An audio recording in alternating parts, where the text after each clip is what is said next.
Halo adik-adik ada di rumah, apa kabar kalian? Semoga selalu sehat dan tetap semangat ya belajarnya. Perkenalkan, nama saya Nikaderika Oktavianti. Saya berasal dari Politeknik Kesehatan Kartini, Bali. Saat ini saya akan memberikan video pembelajaran terkait dengan kecacingan pada anak-anak. Adik-adik, ada yang tahu nggak sih apa itu kecacingan? Nah, seperti yang sudah adik-adik lihat di sini, nah ini adalah cacing ya adik-adik. Ada yang tahu nggak cacing ini tinggal di mana adik-adik? Nah, benar sekali, cacing tinggal di tempat yang kotor, di tanah, ataupun di tempat sampah adik-adik.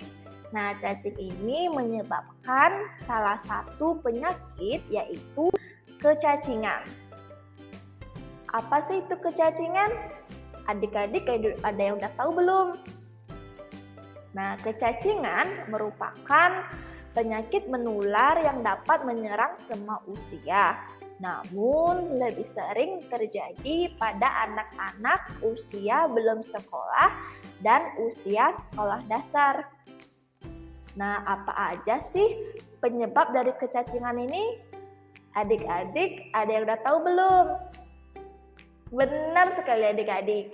Kecacingan ini terjadi akibat masuknya larva atau telur cacing ke dalam tubuh akibat kondisi lingkungan dan kebersihan perorangan yang buruk.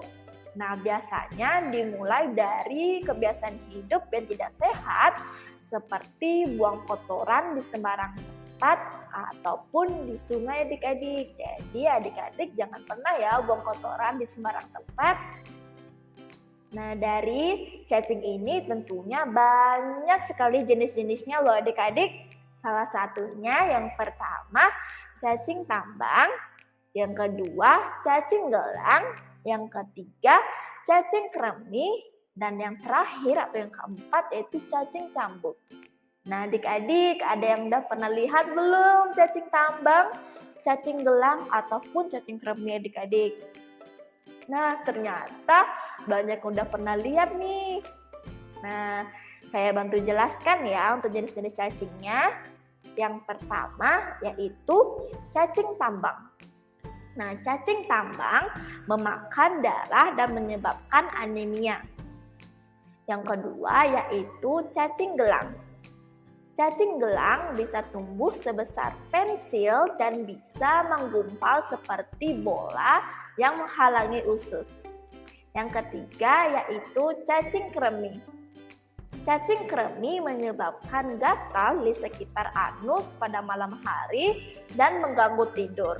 Yang terakhir atau yang keempat yaitu cacing cambuk. Nah, cacing cambuk menimbulkan gejala diare berat disertai nyeri saat buang air besar adik-adik. Nah, cacing ini tentunya memakan zat-zat bergizi dan berguna bagi tubuh untuk dapat berkembang biak adik-adik. Nah, apa aja sih penularan dari kecacingan ini?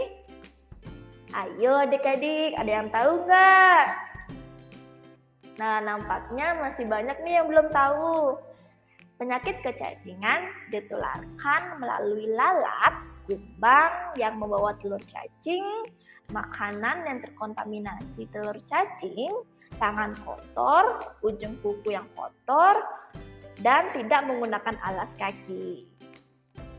Nah, adik-adik, ada yang suka jajan sembarangan nggak adik-adik? Ataupun tangan adik-adik ada yang kotor dan ujung kuku yang kotor yang bisa membawa cacing dan tentunya tidak memakai alas kaki. Jadi adik-adik jangan pernah ya seperti ini. Nah, dari kecacingan ini tentunya menimbulkan gejala penyakit kecacingan. Ada yang tahu nggak gejala penyakit kecacingan? Nah, gejala penyakit kecacingan. Nah, telur atau larva cacing yang masuk ke dalam tubuh akan tumbuh menjadi cacing dewasa dan berkembang biak bertelur di dalam usus. Nah, anak dengan cacing dapat mudah menularkan dari kotoran yang dikeluarkan.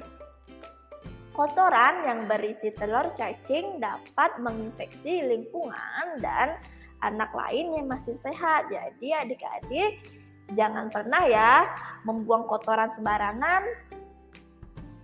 Nah, kecacingan ini menyebabkan anak yang pertama yaitu berat badan kurang.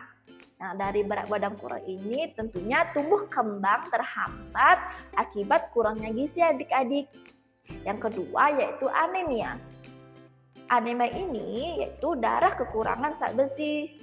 Yang terakhir atau yang ketiga yaitu wajah pucat. Nah, dari wajah pucat ini tentunya kita terlihat lemah dan menghambat aktivitas. Tentunya kita tidak bisa berprestasi dengan optimal ataupun berinteraksi dengan teman-teman yang ada di sekolah. Nah, apa aja sih ciri-ciri dari kecacingan ini? Nah, penyakit kecacingan tidak hanya dapat menyerang anak-anak, tetapi juga orang dewasa loh adik-adik. Nah, kalau pada anak-anak, cirinya yaitu gatal pada bagian anus, sering terbangun pada malam hari karena gatal, dan tentunya penurunan berat badan.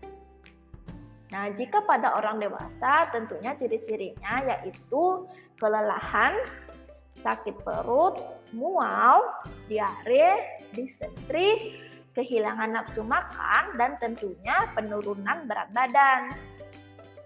Nah, adik-adik, dari menjaga kebersihan dan kesehatan diri, tentunya kita akan terbebas dari kecacingan adik-adik. Nah, apa aja sih yang perlu kita lakukan agar terhindar dari cacing? Yang pertama yaitu meminum obat cacing paling sedikit 6 bulan sekali. Yang kedua yaitu rajin mencuci tangan dengan air bersih. Yang ketiga yaitu mencuci bahan makanan atau sayur mayur dengan air mengalir. Yang keempat yaitu selalu menggunakan alas kaki atau sepatu ketika bepergian.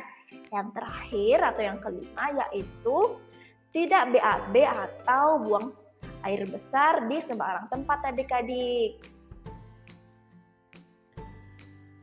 Nah, di sini saya ingin berpesan kepada adik-adik untuk selalu ingat menjaga kebersihan diri sendiri dan lingkungan.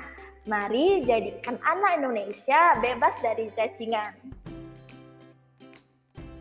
Baik adik-adik, sekian dari materi dari saya. Semoga materi dari saya bermanfaat ya untuk adik-adik sekalian. Terima kasih adik-adik, sampai jumpa.